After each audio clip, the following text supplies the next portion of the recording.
Hello everyone, मैं अभय कुमार मिश्रा आप सभी लोगों का स्वागत करता हूं आपके अपने चैनल एसडीएम क्लासेस में। आप सभी लोग कैसे हैं? आशा करता हूं आप सभी लोग अच्छे होंगे।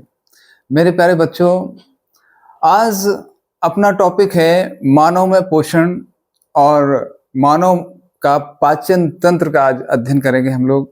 चलिए बच्चों शुरू करते हैं।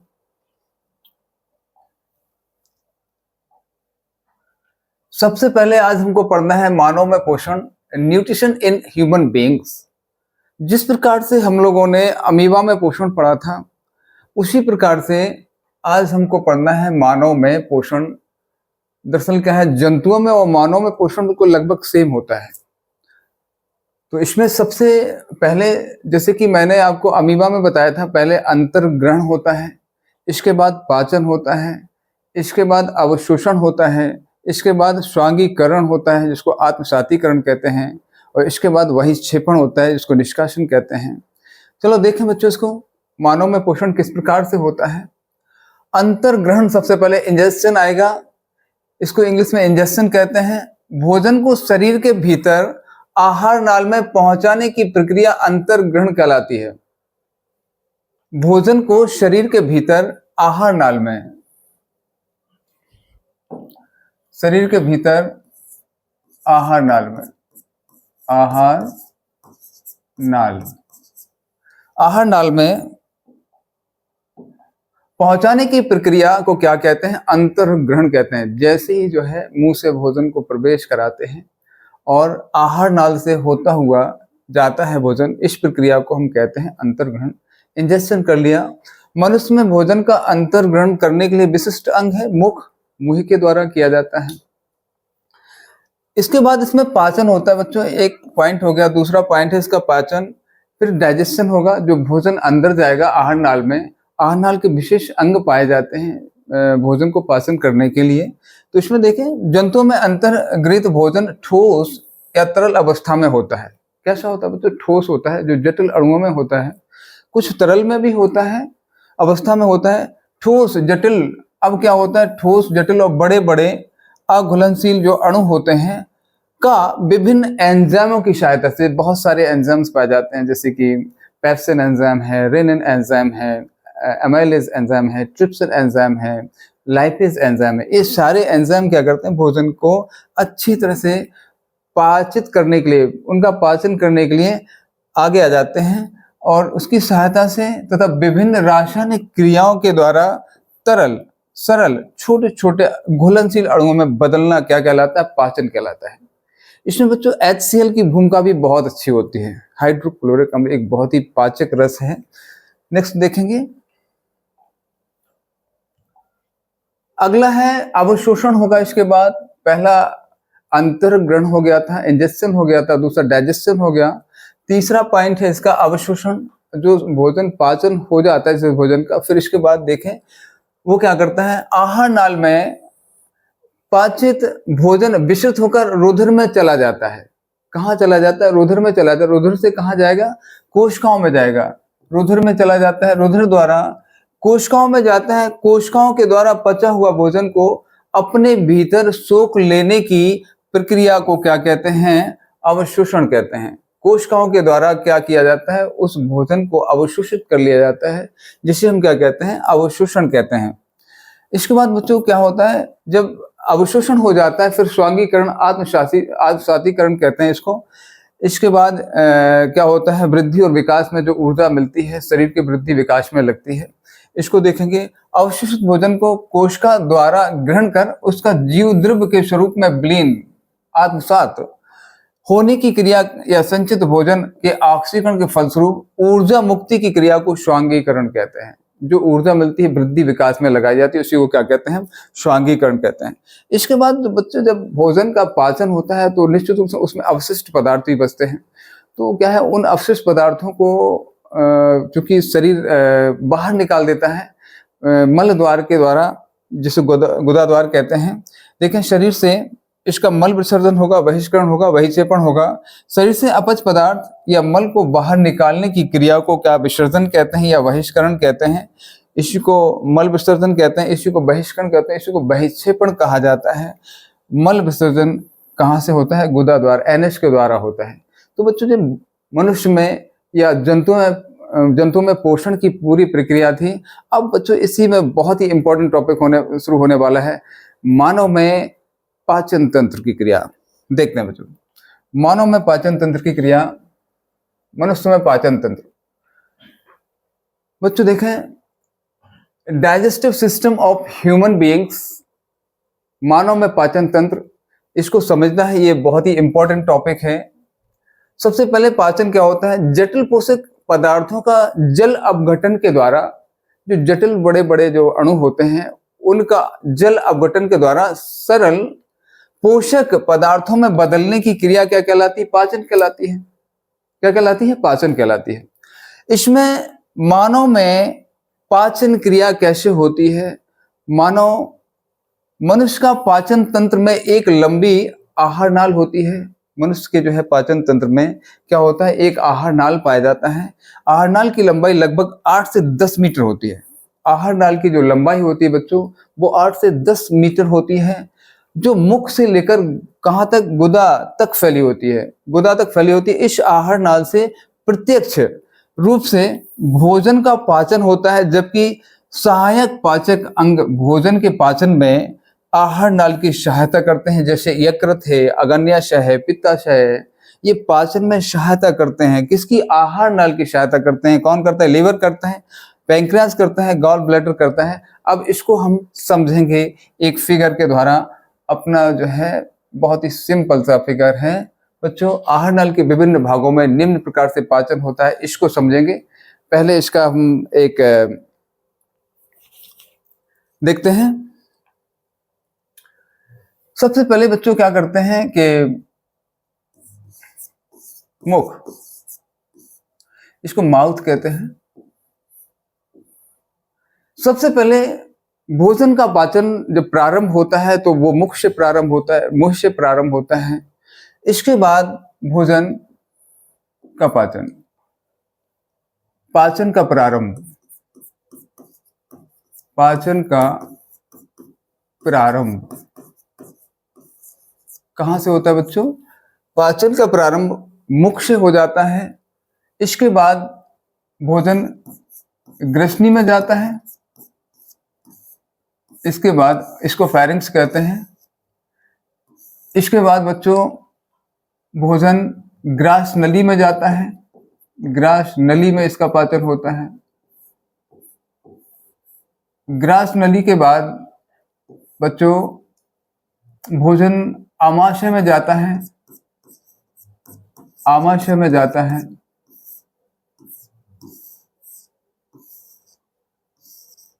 आमाशय के बाद बच्चों भोजन छोटी आंत में जाता है। छोटी आंत में जाता है। इसको स्मॉल इंटेस्टाइन कहते हैं। इसके बाद भोजन बड़ी आंत में जाता है। बड़ी आंत में जाता है।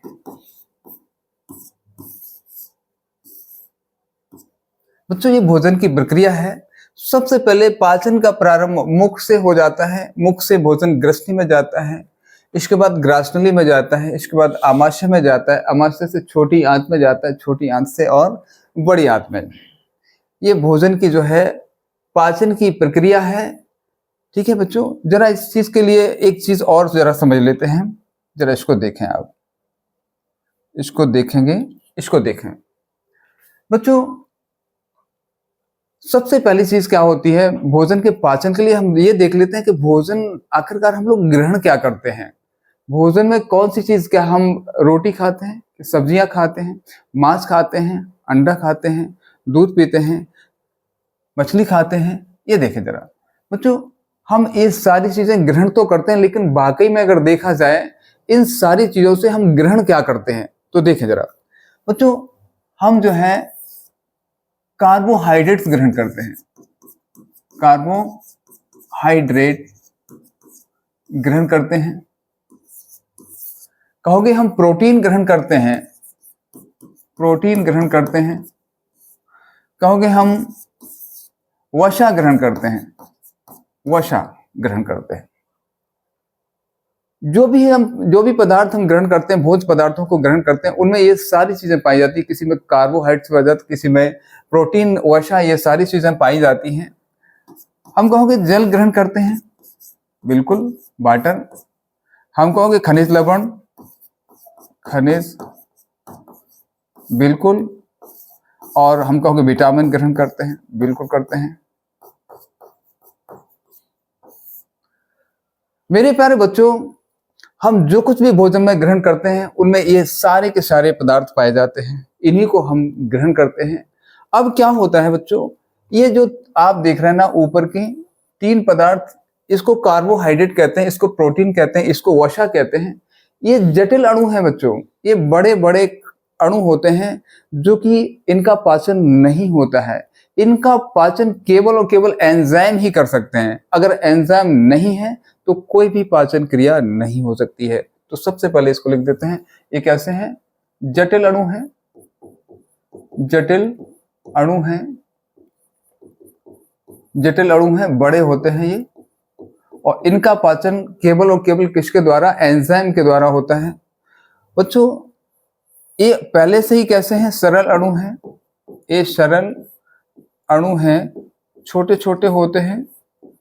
कैसे होते हैं, छोटे छोटे होते हैं। बच्चों इनका पाचन नहीं होता है, इनका पाचन नहीं होता है। जल, खनिज लवण, विटामिन, इसको वाटर कहते हैं, इसको वाटर कहते हैं, इसको मिनरल कहते हैं। मिनरल्स होते हैं, वाटर होता है, विटामिन, विटामिन्स होते हैं।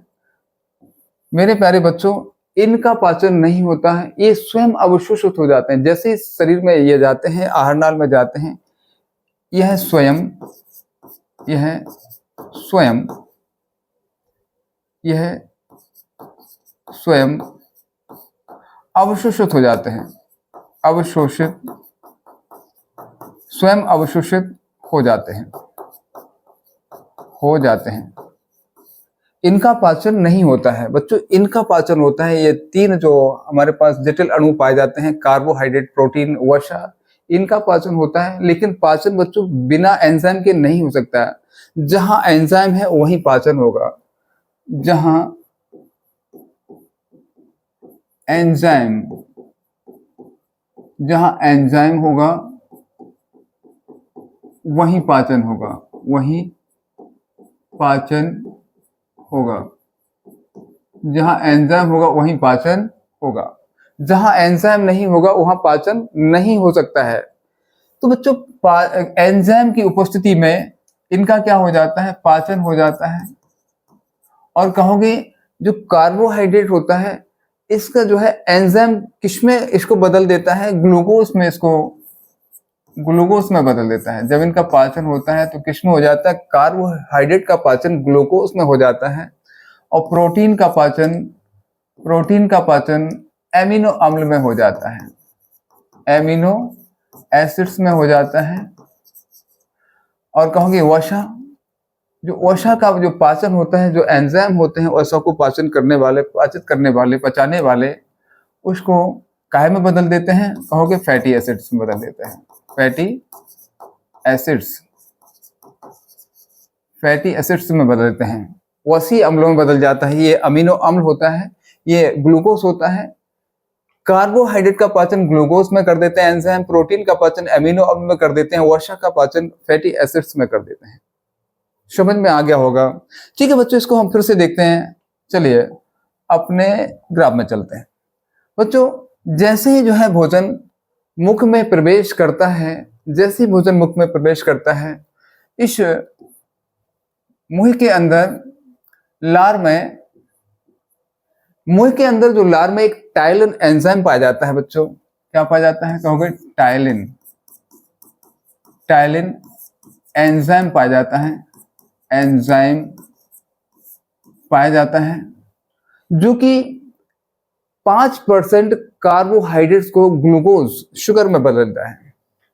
टाइलिन एंजाइम क्या करता है, 5% लगभग होता है कार्बोहाइड्रेट्स कार्बोहाइड्रेट्स को किसमें कहोगे, शुगर में बदल देता है। Sugar, sugar means glucose. Sugar का मतलब क्या होता है बच्चों, ग्लूकोज में बदल देता है, ग्लूकोज में इसको बदल देता है। इसका पाचन 5% कार्बोहाइड्रेट का पाचन शुगर में कर देता है। इसलिए कभी कभी जब हम रोटी खाते हैं बच्चों, आप रोटी खाएंगे तो दांतों से उसको ज्यादा देर तक उसको लार में मिलाइए और ज्यादा चबाइए तो मीठी मीठी सी लगती है। तो आपको समझ में आ जाएगा वाकई में ये जो है कार्बोहाइड्रेट्स काय में हो गया, शुगर में चेंज हो गया, ग्लूकोज में चेंज हो जाता है। बच्चों इसी के अंदर, लार के अंदर एक लाइसोजाइम एंटीबायोटिक्स पाया जाता है। लाइसोजाइम, लाइसोजाइम एक एंटीबायोटिक है बच्चों जी, एंटीबायोटिक, एंटीबायोटिक कीटाणुनाशक बोलते हैं। एंटीबायोटिक, इसको कीटाणुनाशक कहते हैं। एंटीबायोटिक को ये क्या करता है, जो भोजन के साथ में जो हानिकारक सूक्ष्म जीव पहुंच जाते हैं उनको क्या कर देता है, मार गिरा देता है।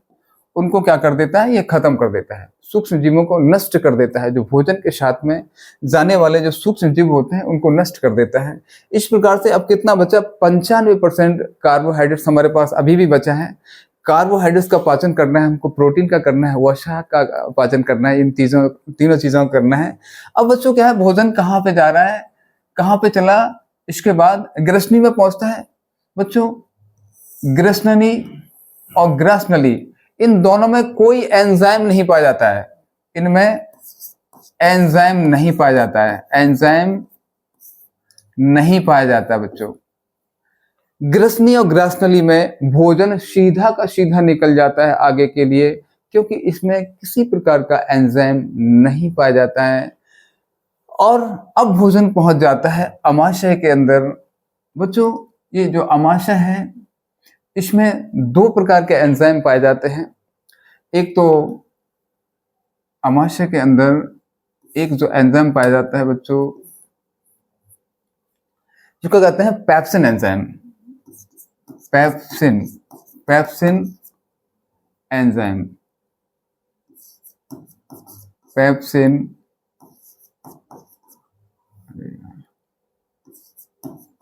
Pepsin enzyme, pepsin enzyme. बच्चों अमाशय में एक पेप्सिन एंजाइम पाया जाता है, अमाशय में एक रेनिन एंजाइम पाया जाता है, rennin, rennin enzyme, rennin enzyme पाया जाता है, एंजाइम। एक पेप्सिन एंजाइम पाया जाता है, एक रेनिन एंजाइम पाया जाता है।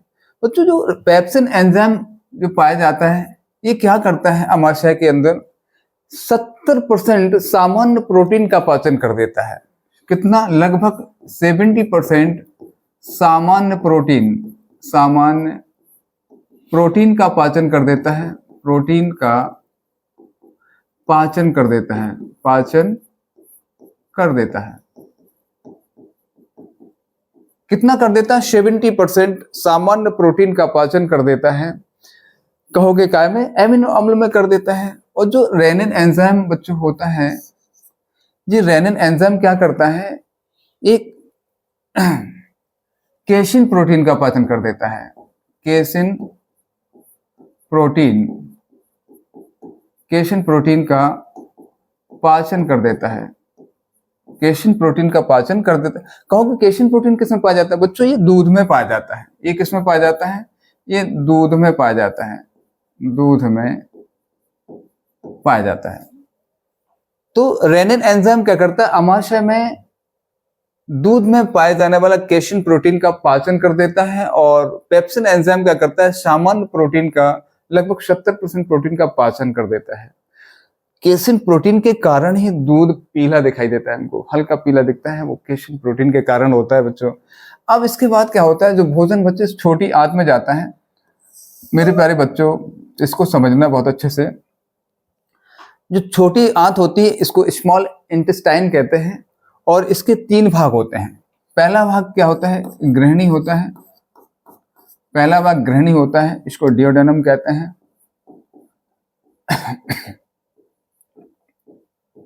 डियोडेनम कहते हैं। इसका दूसरा भाग मध्यांत्र होता है, मध्यांत्र होता है, मध्यांत्र।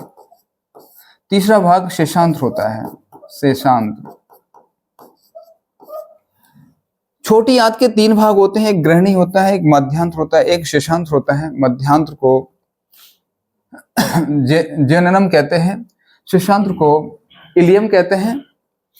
बच्चों, भोजन का सबसे ज्यादा पाचन ग्रहणी में होता है। भोजन का सबसे ज्यादा पाचन कहाँ होता है? ग्रहणी में होता है। भोजन का सर्वाधिक पाचन,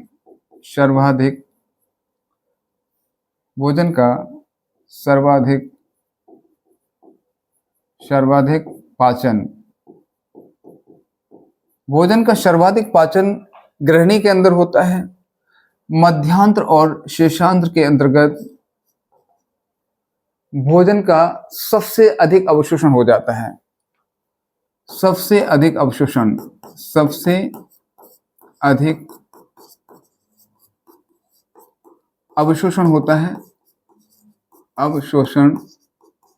होता है।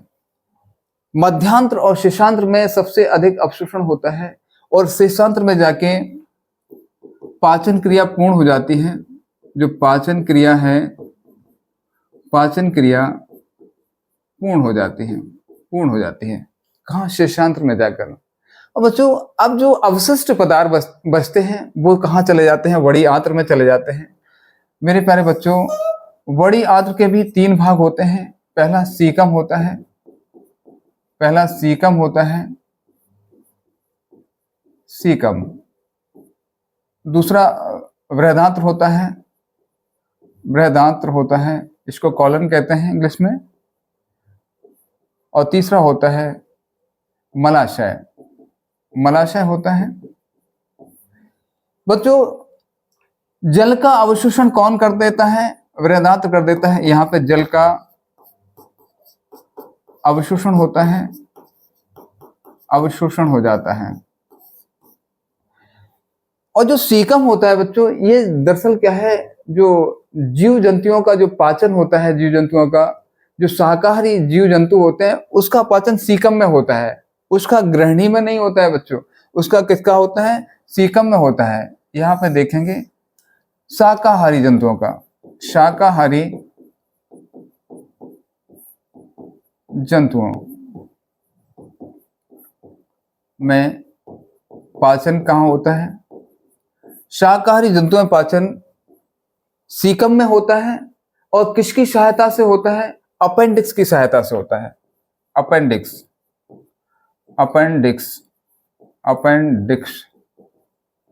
की सहायता से, अपेंडिक्स की सहायता से होता है।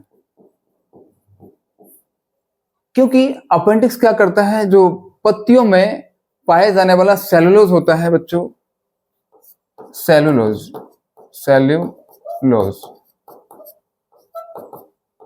बच्चों, जो पेड़ पौधों की जो पत्तियां होती हैं उसमें सेलुलोज पाया जाता है। और जो जीव जंतु जो होते हैं ना, शाकाहारी जंतु होते हैं, वो क्या करते हैं? पत्तियों को ग्रहण करते हैं और उनके सीकम में क्या होता है? इसका पाचन होता है। शाकाहारी जंतुओं का पाचन सीकम में होता है। इसकी सहायता करने वाला अपेंडिक्स होता है जो सेलुलोज का पाचन करवा देता है। अब कहोगे मानव के अंदर नहीं हो सकता? क्या मनुष्य के अंदर नहीं हो सकता? बिल्कुल हो सकता है।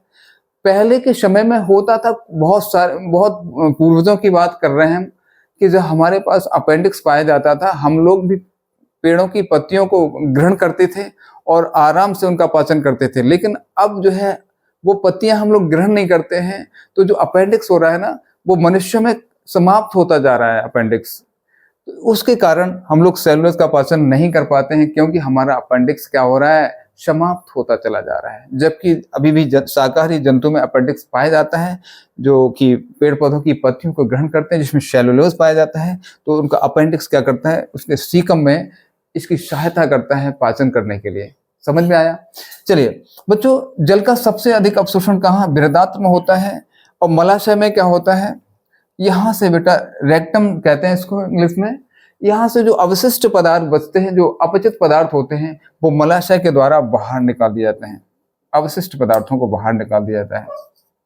अवशिष्ट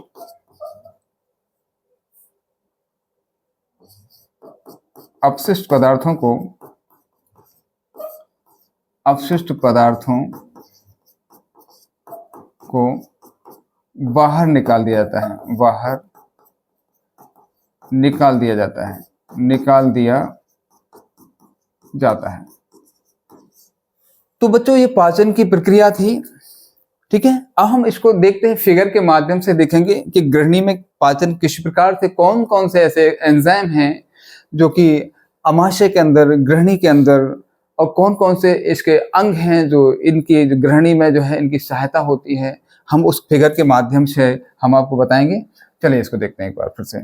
चलिए बच्चों, देखिए बच्चों, ये बच्चों एक हमने अपने तरीके से एक फिगर बनाया है। अभी मैं आपको जो आपका जो फिगर पाचन तंत्र का होता है उसको भी मैं बता दूंगा। अभी देखो मैं आपको बताऊंगा उस पाचन तंत्र का जो फिगर है ना, उसको भी मैं बताऊंगा आपको, ठीक है ना। ये वाला जो पाचन तंत्र का जो फिगर है बच्चों, इसको आपको फिगर के रूप में बनाना है, इसको भी समझना है। लेकिन मैं अपनी तरफ से एक अलग से फिगर बना के बता रहा हूँ जिससे आपको ज्यादा समझ में आ जाएगा, मैं उसको अच्छी तरह से एक्सप्लेन कर पाऊंगा आपको। तो उसको देखेंगे पहले, ठीक है ना, इसके बाद इसको कर लेंगे आप। चलिए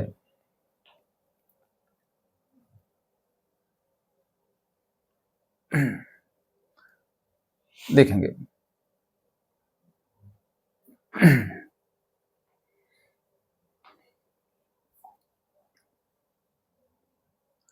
चलो इसको देखें बच्चों। क्या है, मैंने अपने तरीके से इसको बनाया है। और ये देखिए, ये माउथ है बच्चों, ये मुख है किसी मनुष्य का। क्या है, ये मुख है। इस मुख के माध्यम से क्या है, भोजन ग्रहण करता, आहार नाल यहीं से प्रारंभ हो जाता है, मुख से। तो यहाँ पे भोजन जो है मुख से ही प्राप्त किया जाता है। ये बच्चों नासा द्वार है।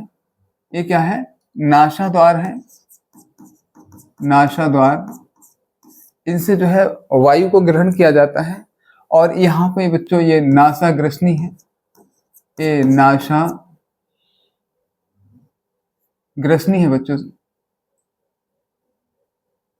नासा ग्रसनी कहते हैं, ये नासा ग्रसनी है बच्चों। ये यबला होती है, ये दिख रही है आपको, यबला।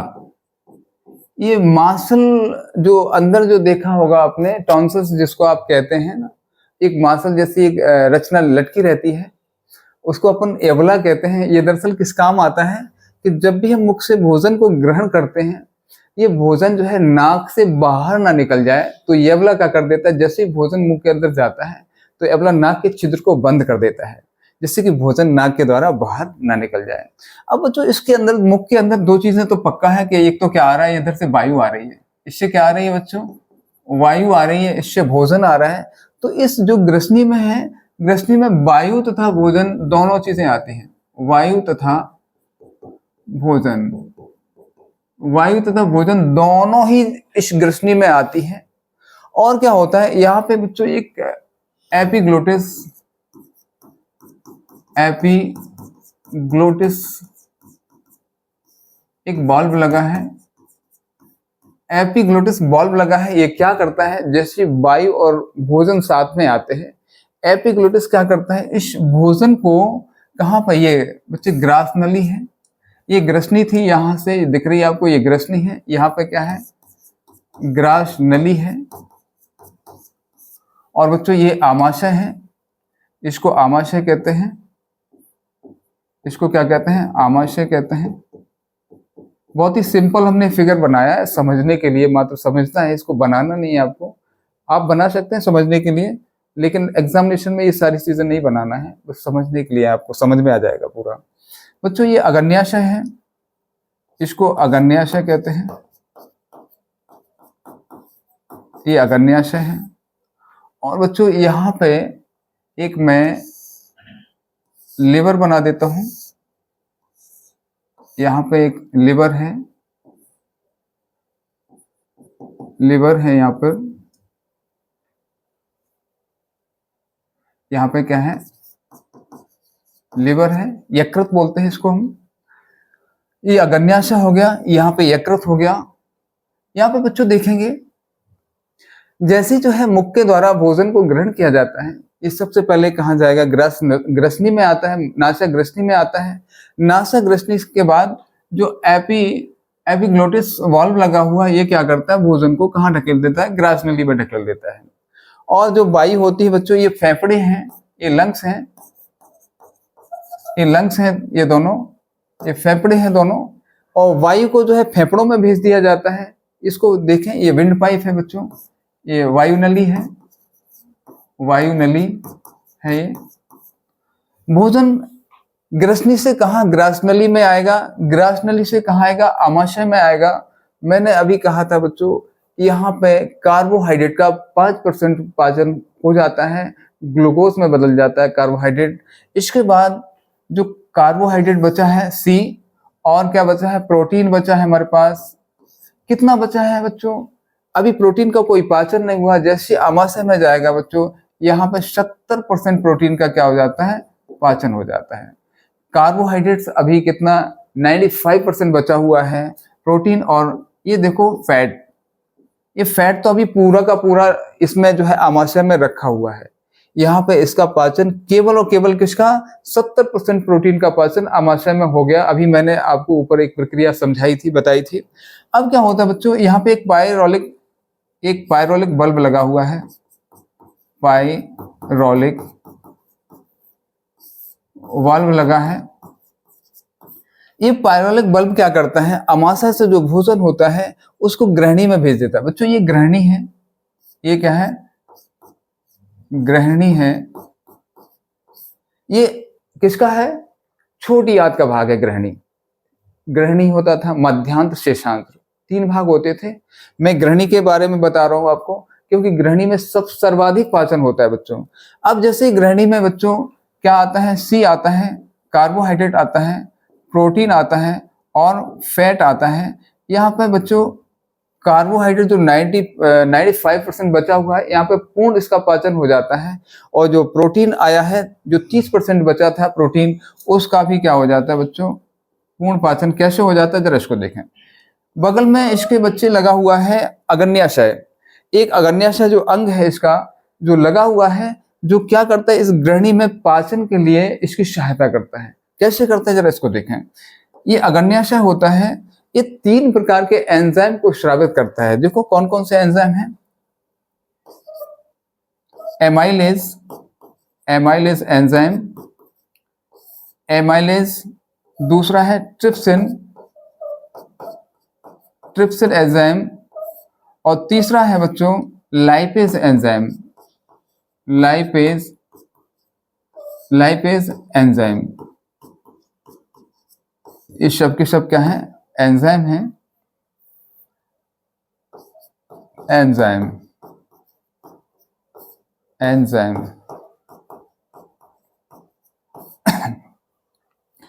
तो एमाइलेज एंजाइम क्या करता है बच्चे, ये जैसे ग्रहणी में भोजन आता है, ये 95% जो बचा हुआ था, 95% कार्बोहाइड्रेट